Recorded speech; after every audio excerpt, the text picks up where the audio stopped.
आप सबका हार्दिक अभिनंदन, स्वागत। मैं आशा मात्रे आप सबका बहुत बहुत धन्यवाद करती हूँ।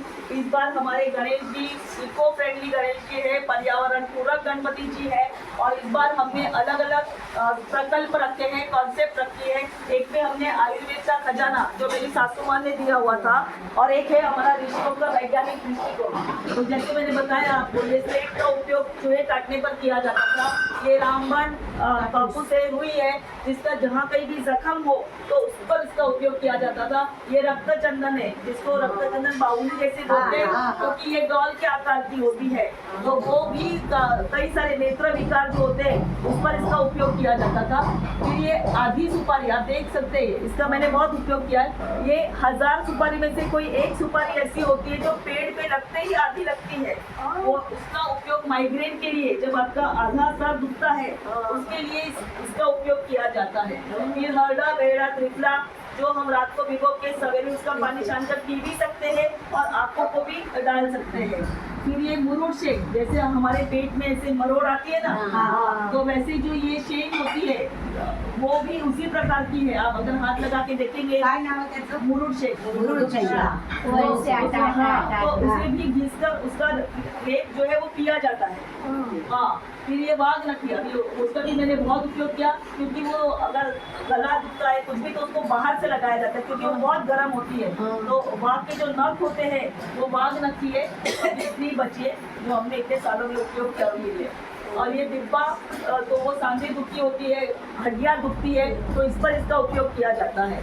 फिर ये मूत्रकला, मतलब स्टोन्स, किडनी स्टोन्स होते हैं, तो ये जो औषधि होती है ना, ये जो पत्थर है वो भी उसी तरह का होता है, स्टोन जैसे होते हैं ना, वैसा ही उसका शेप है। हाँ, शेप है, तो उसका उपयोग उसके लिए किया जाता था। फिर ये अनार है, दारिम्बा, सुखाकर काशी के लिए इसका उपयोग किया जाता है। वैसे ही भोपड़ा, पंपकिन, उसका भी जो पेट होता है ऊपर का, उसका सुखाकर उसका उपयोग किया जाता है। फिर यह है पिंपरी मोड़, जो खांसी के लिए बहुत उपयोगी होती है। फिर ये सागर गोटे, ये हम लोग केवल खेलते हैं, पर वास्तव में वो जो मासिक उगाड़ू का जो मासिक धर्म आता है, महिलाओं को रक्तस्राव बहुत होता है, तकलीफ होते, तब उसका रस पिया जाता था। શું કહેવાય ગુજરાતી में? सागर गोटा। पहिले वाला राहिलं. हाँ, ते समझे ना, माझा जैसे छोटे मुले को जो बच्चे होते हैं उसको टॉनिक के रूप में हम बादाम खिलाते हैं, वैसे माझा जो है वो टॉनिक का काम करता था। वो उसको घिसकर उसको चटाया जाता है। और ये रियल सांबर सिंह है, हरिण का ओरिजिनल सांबर सिंह। तो वो किसी भी प्रकार का आपको दुखता है, मतलब पेन हुआ है, कहीं सूजन आ गई है, तो इसको उबालकर उसका लेप लावायचं। तो इसी तरह से हमारे सासूबाई का, आजीबाई का बटवा था, जो उन्होंने मुझे दिया घरवा से लेके, और मैं इसका उपयोग शैक्षणिक रूप में करते हैं। सागर गोटे आजकाल बघायला माहिती, आम्ही लहानपणी किती खेळायचो. दर महिन्याला 1 ते 4 अंक ठरलेलं त्याच्यात आम्ही 4 जणी, म्हणजे आम्ही 3 मैत्रिणी आणि एक आमच्या बाई होत्या, त्यांना आवडायचं. आम्ही 1 ते 4 बरोबर सागर गोटे खेळायचो आणि मी एकदम एक्सपर्ट होते खेळण्यामध्ये. आता या आपण बाहेरचा प्रकल्प समजावून घेऊया। आप सबका हार्दिक अभिनंदन। मैं आशा मात्रे। इस बार हमने पर्यावरण पूरक गणपति में ऋषि मुनियों का वैज्ञानिक दृष्टिकोण यह प्रकल्प रखा है कि हमारे ऋषियों ने क्या क्या काम किया है और कैसा वैज्ञानिक दृष्टिकोण है, क्योंकि बहुत से ऋषियों का हमें पता ही नहीं है, और पता है तो केवल एक ही वाक्य में हमें बताया जाता है, तो उनकी विशेष जानकारी हम तक नहीं पहुंची है। हमारे सनातन संस्कृति में बहुत सी बातें हैं, तो यह हमने सभी ग्रंथों का अभ्यास करके कई महीनों की मेहनत के बाद हमने ये पूरा प्रोजेक्ट तैयार किया है। तो आइए पहले ऋषि को जानते हैं, ऋषि दधीची। तो दधीची का अर्थ ही है दूध और दही से जिनकी हड्डियों का पोषण हुआ है। उनके पास कामधेनु गाय थी, जिसका शुद्ध दूध और दही वो खाते थे, और इसीलिए उनकी हड्डियां बहुत ही मजबूत थी। जब इंद्र को वृत्रासुर नाम के राक्षस का वध करना था, तो उन्हें एक ऐसे शस्त्र की जरूरत थी कि जो कभी भी विफल ना जाए। तो जो आज हम कहते हैं कि अगर मनुष्य मरने से पहले अपना बॉडी सभी शरीर के अवयवों का दान करे, कोई कहता है कि नेत्र दान कीजिए, कोई कहता है कि हमारे शरीर की बॉडी दीजिए, ताकि वैज्ञानिक जो विद्यार्थी है वो उससे कुछ सीखे। तो बॉडी ऑर्गन का डोनेशन का जो कॉन्सेप्ट है वो इसी से हमें मिलता है। क्या हुआ? इसी बॉडी ऑर्गन के डोनेशन से ही हमें पता चलता है। और यहाँ से ही आप पहले ऋषि के बारे में जानते हैं। तो जो बॉडी ऑर्गन डोनेशन का जो कॉन्सेप्ट है वो हमारे ऋषि दधीचि ने दिया हुआ है। दूसरी बात, उन्होंने हमेशा जीवन में दूध और दही अधिक से अधिक खाया। तो रिच इन कैल्शियम, आज हम कहते हैं कि हमारी बॉडी को कैल्शियम की कमी होती है, तो कैल्शियम की पूर्तता करनी ही चाहिए, क्योंकि ऐसे हड्डियों से बने शस्त्र, जिससे उनके 4 शस्त्र बने। एक इंद्र के लिए वज्रक शस्त्र बना, दूसरा शंकर भगवान का पिनाक पाणी शस्त्र बना, फिर विष्णु जी का सारंग पाणी बना, और गांडीव अर्जुन का धनुष्य जिसका नाम गांडीव था वो उनकी हड्डियों से बना। इसीलिए ये धनुष्यबाण कभी भी विफल नहीं गए, हमेशा यशस्वी रहे, हमेशा सफलता के शिखर पर रहे। ऐसे दधीचि जन कल्याण के लिए अपने शरीर के अवयवों का दान किया था।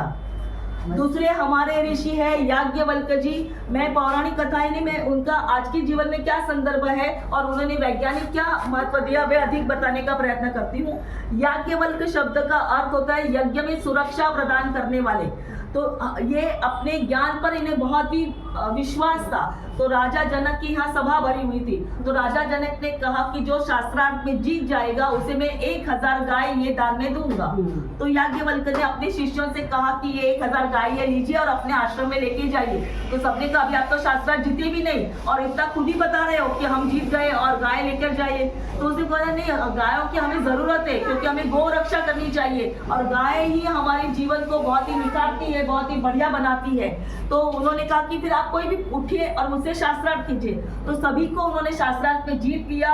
वहां पे गार्गी नाम की विदुषी महिला थी जो बहुत ही बढ़िया ज्ञानी थी, उसने वो भी उनसे पराजित हो गई और ये 1000 गाय लेकर गए। अब याज्ञवल्क्य की दूसरी सबसे बड़ी महत्वपूर्ण विशेषता क्या है, तो स्त्री पुरुष समानता और वुमन एम्पावरमेंट। हम लोग कहते हैं कि नारी को आगे बढ़ाना चाहिए, नारी पढ़ाओ बचाओ, बेटी बचाओ बेटी पढ़ाओ।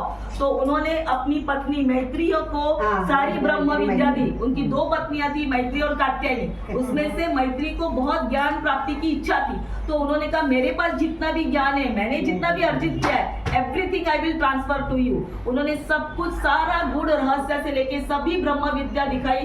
तो उस समय में उन्होंने कोई भी ईगो नहीं किया कि मेरी पत्नी मुझसे आगे जाएगी या मुझसे अहंकार किया, ऐसा कुछ भी नहीं किया। इक्वालिटी, स्त्री पुरुष समानता, इतने महान दूरदर्शी विचार हमारे ऋषि याज्ञवल्क्य के थे। आमचे ऋषी म्हणजे आम्ही शुक्ल यजुर्वेदी अरे वाह, ब्राह्मण। मस्त। और ये हमारे वाल्मीकि जी जो पहले डाकू थे, मतलब किसी के जीवन में बदलाव आना है तो नारद जी ने उनके लिए बदलाव लाया और उनके मार्गदर्शन से फिर वे वाल्मीकि बने। वो पहले डाकू थे और बाद में वो ऋषि बने। तो अगर जीवन में बदलाव लाना है तो हमारा मन, हमें कोई योग्य गुरु होना चाहिए। तो गुरु कौन थे, तो नारद जी थे। नारद जी ने उन्हें सही दिशा बताई, सही ज्ञान बताया। इसके बाद इन्होंने रामायण की रचना की। तो रामायण का पहला श्लोक, क्रौंच पक्षी का वध हो रहा था, एक शिकारी ने क्रौंच पक्षी का वध किया।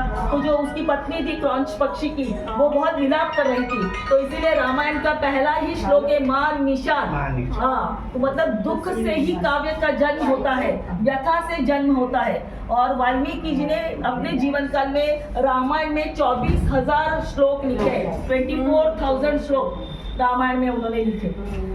और वाल्मीकि शब्द का भी अर्थ हम जान लेते हैं। वाल्मीकि शब्द कैसे पड़ा, तो जो चींटियां होती है वो घर बना लेती है, तो चींटियों के घर को, दीमक के घर को संस्कृत में वाल्मीकि कहते हैं। और इतनी साधना उन्होंने की कि सब घर बन गया चींटियों का, दीमक का, फिर भी उनको वाल्मीकि शब्द पड़ा। विश्वामित्र जिनके बारे में हमें केवल इतना पौराणिक में बताया जाता है कि मेनका ने आई और अप्सरा आई और उनका तप भंग किया, पर उन्होंने गायत्री मंत्र ओम भूर्भुवस्सुः तत्सवितुर्वरेण्यं भर्गो देवस्य धीमहि धियो यो न प्रचोदयात्, इस पूरे मंत्र की रचना विश्वामित्र ने की है। दूसरी, विश्वामित्र ने पूरी प्रति सृष्टि बनाई, मतलब प्रति सृष्टि यानी त्रिशंकु को स्वर्ग में जाना था। तो विश्वामित्र ने कहा उनको, ब्रह्मा जी को, कि ऐसा कुछ नहीं है कि आप सृष्टि बना सकते, मैं भी पैरेलल बना सकता हूँ। पैरेलल यूनिवर्स यानी ब्रह्मांड में बहुत सारे अंतरिक्ष है, बहुत सारी गंगाएं, बहुत सारे सूर्य चंद्र तारे हैं, हमको एक दिखाई देता है पर है बहुत सारे। तो इन्होंने कहा कि मैं भी ऐसी एक पृथ्वी तुमने बनाई वैसा नहीं, मैं भी पृथ्वी बना सकता हूँ, मैं भी मनुष्य बना सकता हूँ। तो उन्होंने जब त्रिशंकु को भेजा तो सभी देवताओं ने कहा कि नहीं नहीं ऐसा मत करो, वो हमने ब्रह्मा को ही काम दिया है, तो हम तुम्हारा मान रखने के लिए ऐसा करते हैं कि नारियल को भेजा। नारियल का देखा होगा आपने, 2 आंखें और एक मुंह होता है, तो वो उनका मान रखने के लिए प्रति सृष्टि के रूप में विश्वामित्र ने नारियल की रचना की। तीसरी महत्वपूर्ण बात, ब्रह्मास्त्र जो आज न्यूक्लियर वेपन से, वो भी उन्होंने खुद निर्माण किए, खुद बनाए। इसीलिए महाभारत युद्ध में उनका ही ब्रह्मास्त्र सबसे अधिक कामगार सिद्ध हुआ, बहुत ही कामयाब रहा, सफल रहा। ये दूसरे जानते हैं हमारे वेद व्यास जी, जिन्होंने महाभारत लिखा। तो महाभारत लिखते समय उन्होंने गणपति जी को कहा कि आपको मैं बोलता जाऊंगा, रुकूंगा नहीं, आपको लिख के जाना है। तो 10 दिन तक कंटिन्यू लिखने का है। तो उन्होंने गणेश जी को मिट्टी सबका लेप किया ताकि उनका शरीर का तापमान बना रहे, और 10 दिन के बाद लिखकर पूरा हो गया। तो उस 10 दिनों में उन्होंने 1,10,000 प्रतिदिन 11,000 श्लोक गणपति ने स्पीड से लिखे, 11,000 पर डे। और उसके बाद उन्हें 10वें दिन उन्हें विसर्जित किया, अर्थात उन्हें जल में डुबाया और सारी मिट्टी निकाल दी और फिर उनकी तरह से किया। तो ऐसे वेद व्यास थे।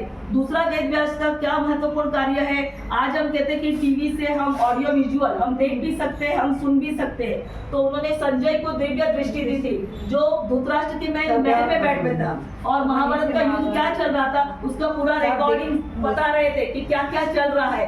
तो ऑडियो विजुअल की संकल्पना वेद व्यास की सबसे पहले रही है।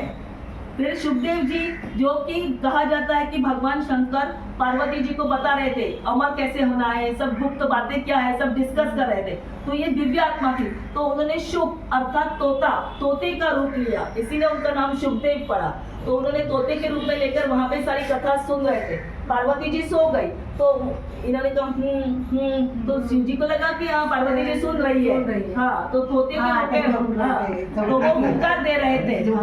फिर शिव जी को लगा अरे सारा सब कुछ जो इम्पोर्टेंट ज्ञान मैं बांट रहा था सब सो गए और इसने ले लिया। तो वो क्रोधित होकर त्रिशूल लेके उसके पीछे चले। तब इन्होंने वेद व्यास की पत्नी के मुंह में से जाकर उनके गर्भ में स्थित हो गए और वो 12 वर्षों तक उसके गर्भ में रहे। 12 वर्ष के बाद वो गर्भ से बाहर आए। जब भगवान विष्णु ने कहा कि तेरे पर माया का कोई प्रभाव नहीं पड़ेगा, तब जब ईश्वर ने गारंटी दी तब वे बाहर आए और उन्होंने भागवत धर्म का प्रचार किया, जहां उन्होंने परीक्षित को पूरी भागवत कथा सुनाई 7 दिन की और उसे मोक्षगामी बनाया। फिर आते हैं नारद जी, जिसके बारे में हमें टीवी फिल्मों में भी दिखाया जाता है कि वो यहाँ की बात वहाँ लगाते हैं, चुप्पी करते हैं, नारद बनते हैं। तो वैसा नहीं है, he is the great motivational speaker. जैसे कॉर्पोरेट वर्ल्ड में बोलते हैं कि ऐसा लीडर होना चाहिए जो दूसरों को इंस्पायर करे।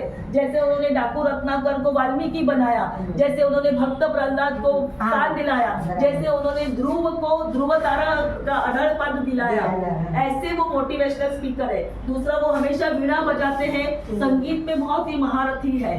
और तीसरा, टेलीपोर्टेशन, जैसे कि अंतरिक्ष में होता है ना कि अभी इस चंद्र ग्रह पर है, अभी मंगल ग्रह पे जाना है, तो ये अभी आपको क्षण में कैलाश पर्वत में दिखेंगे, कुछ क्षण में वो आपको ब्रह्मलोक में दिखेंगे, कुछ क्षण में वो स्वर्ग लोक में दिखेंगे। तो वो सशरीर जा सकते थे, मतलब विद दिस बॉडी ओनली वो कहाँ पर भी ब्रह्मांड में ट्रांसफर हो सकते थे, ऐसी अलौकिक शक्ति थी।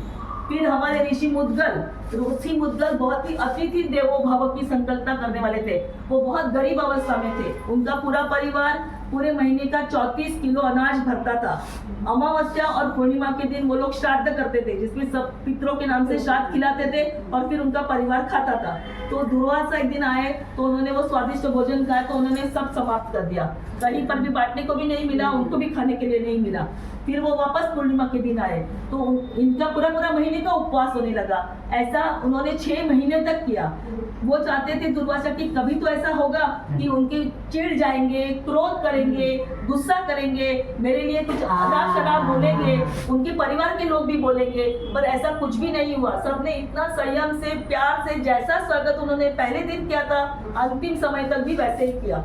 तो स्वर्ग से उनको विमान लेने के लिए आया कि आप सबको स्वर्ग में हम स्थान देते हैं। इनके विचारों से मैं बहुत ही प्रभावित हूँ, क्योंकि उन्होंने कहा कि स्वर्ग में अगर मुझे आप लेके जाते हो तो क्या होगा। तो उन्होंने कहा स्वर्ग में आपको सब सुख सुविधाएं देखने के लिए मिलेगी, और उसके बाद क्या होगा। तो बोले जितना आपने पुण्य कमाया उतने समय तक आप स्वर्ग में रह सकते हो, बाद में वापस पृथ्वी पर भेज दिया जाएंगे। और उसके बाद क्या होगा, उसके बाद बताया जाए कि उनको क्या किया जाएगा। तो बोले असुरों का भी भय हमेशा रहता है, असुरों का भी भय हमेशा रहता है। तो ऐसे समय में क्या किया जा सकता है। तो उन्होंने कहा मुझे स्वर्ग नहीं चाहिए, मैं पृथ्वी पर हूँ, उसी में बड़ा खुश हूँ, और मैं पृथ्वी पर भगवत भजन करूंगा, लोक कल्याण का काम करूंगा, selfless service to the society, यही मेरा मोक्ष है। आइए इधर देखते हैं। मुद्गल को मैंने सुना नहीं ऐसा। हाँ, मुद्गल का नहीं सुना। नहीं सुना है। आचार्य भी अतिथि देवों को बहुत मानते थे। तो एक दिन ऐसा हुआ कि कुछ सन्यासी उनके यहाँ भोजन के लिए आए, तब सूर्यास्त हो गया था। तब इन्होंने अपने तपोबल से नीम के पेड़ के वहां से सूर्य को निकाला, सूर्य की किरणों को निकाला, जैसे कि जयद्रथ वध के समय श्री कृष्ण ने बताया था, वैसे ही उन्होंने सूर्य की प्रतिमा को लाया। इसीलिए नीम के पेड़ से सूर्य की निकाला है, इसीलिए उनका नाम निम्बकाचार्य पड़ा। रामानुजाचार्य जिन्होंने बहुत सारा कार्य किया, और उनका जो स्टैच्यू ऑफ इक्विटी 216 फीट ऊंचा है, 2015 में बनाया गया है। 2015 में पंच धातु से इनका बहुत बड़ा स्टैच्यू बनाया गया है, क्योंकि इन्होंने सनातन संस्कृति में बहुत बड़ा कार्य किया है, और सभी भाषाओं में लिखकर उन्होंने जन जन तक उस साहित्य को पहुंचाया है। तो इनका बहुत बड़ा स्टैच्यू प्रतिमा 216 फुट की पंच धातु की 2015 में बनाई गई है, तेलंगाना हैदराबाद में। और यहाँ पे शंकराचार्य जी जिनका स्टैच्यू ऑफ वननेस बताया गया है, और वो 108 फीट ऊंची है। ये मध्य प्रदेश में नर्मदा नदी के तट पर बनाई गई है, 108 फीट ऊंची। क्योंकि शंकराचार्य ने हमें क्या सिखाया, तो हमें भारत भ्रमण करना सिखाया, क्योंकि उन्होंने 4 धाम की बताई है। उन्होंने द्वारका, रामेश्वर, जगन्नाथपुरी और बद्रीनाथ, उत्तर, पूर्व, पश्चिम, दक्षिण, और उन्हीं चारों जगह पे उन्होंने मठ की भी स्थापना की, श्रृंगेरी मठ, शारदा मठ, बद्रीधाम मठ, ऐसे 4 धाम की स्थापना की। तो उन्होंने बताया कि आपको क्यों भारत भ्रमण करना चाहिए, क्योंकि आप हर एक गांव की लोक साहित्य को जानोगे, उनकी भाषा को जानोगे, उनके स्वादिष्ट भोजन को जानोगे, और उस प्रवास के दरमियान आने वाली मुसीबतें हैं वो आपको डटकर मुकाबला करना सिखाएगी, वो आपको आत्मविश्वास देगी, करेज देगी, और आपको अपने भारत सनातन संस्कृति कितनी महान है इसका परिचय आपको होगा। तो he is very famous for tourism, Bharat भ्रमण का संदेश देने वाले लोग थे।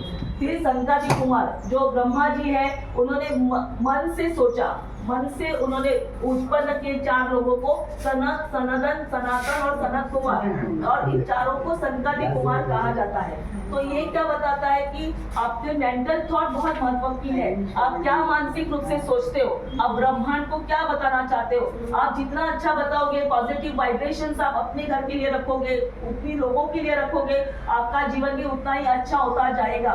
वो यूनिवर्स के साथ कनेक्ट हो पाते हैं, इसीलिए संकादी कुमार। तो इस तरह से हमारे ऋषियों ने बहुत ही महत्वपूर्ण भूमिकाएं निभाई है।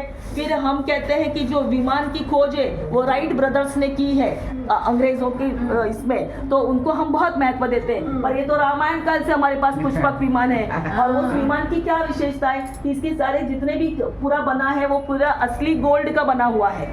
जो उसके अंदर मणि लटक रहे हैं वो रत्न, मणि और ये सब रत्नों से वो बना हुआ है।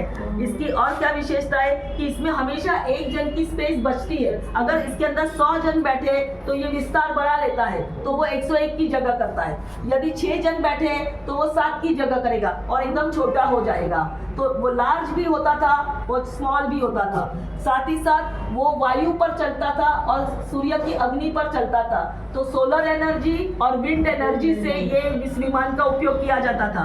और सबसे बड़ी बात कि जो चालक है, कौन चलाने वाला है, उसके अनुसार, वो मन के अनुसार चलेगा। इसीलिए इस विमान को मनोकामना पूर्ति विमान कहा जाता था। और इस विमान को डिजाइन किया था विश्वकर्मा ने डिजाइन किया।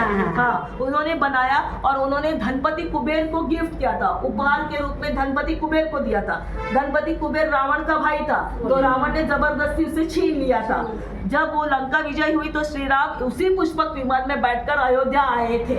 तो इस तरह से विमान की संकल्पना आज की नहीं है, रामायण काल और युगों से है। तो हमारे इन सारे ऋषि मुनियों ने वैज्ञानिक दृष्टिकोण से बहुत सोचा है, पर दुर्भाग्य है कि हमने इतना ध्यान नहीं दिया है। आपने देखा होगा तो जापानीज और जर्मन और चाइनीज लोगों ने सबसे अधिक इसका उपयोग किया है, और जो चाइना का यूएन संघ आया था यात्री, वो हमारी तक्षशिला विद्यालय में रुका था, कई वर्षों तक रुका। उसने संस्कृत भाषा सीखी और उस संस्कृत भाषा की जितनी भी महत्वपूर्ण बातें थी वो उसने चाइनीज भाषा में ट्रांसलेट की, और जो हमारे ओरिजिनल ग्रंथ थे वो भी अपने साथ लेकर गए। और उसके बाद जो मुसलमान आक्रमण हुए उसमें उन्होंने तक्षशिला को पूरी तरह से जला दिया। हमारे पास 9 लाख करोड़ बिलियन पुस्तकें रिटर्न थी, वो सब की सब जलकर खाक हो गई। जितने लोग आए उन्होंने सबने आत्मसात किया और अपने अपने जगह पे उसका बहुत विकास किया, जापान ने, जर्मनी ने और चाइनीज ने। इसीलिए आप देखेंगे टेक्नोलॉजी में वो सबसे आगे है, क्योंकि उन्होंने भारतीय सनातन संस्कृति को बहुत सराहा और उससे बहुत कुछ सीखा। तो ये समय है कि हमें जागरूक होना है अपनी भारतीय सनातन संस्कृति के प्रचार प्रसार में। हमने ये छोटा सा योगदान देने का प्रयत्न किया। आपका बहुत बहुत धन्यवाद। इन्फॉर्मेशन आपने को मिली। ये सब इंफॉर्मेशन कलेक्ट करके साथ में दे उन्होंने कितना टाइम निकाला है। हाँ।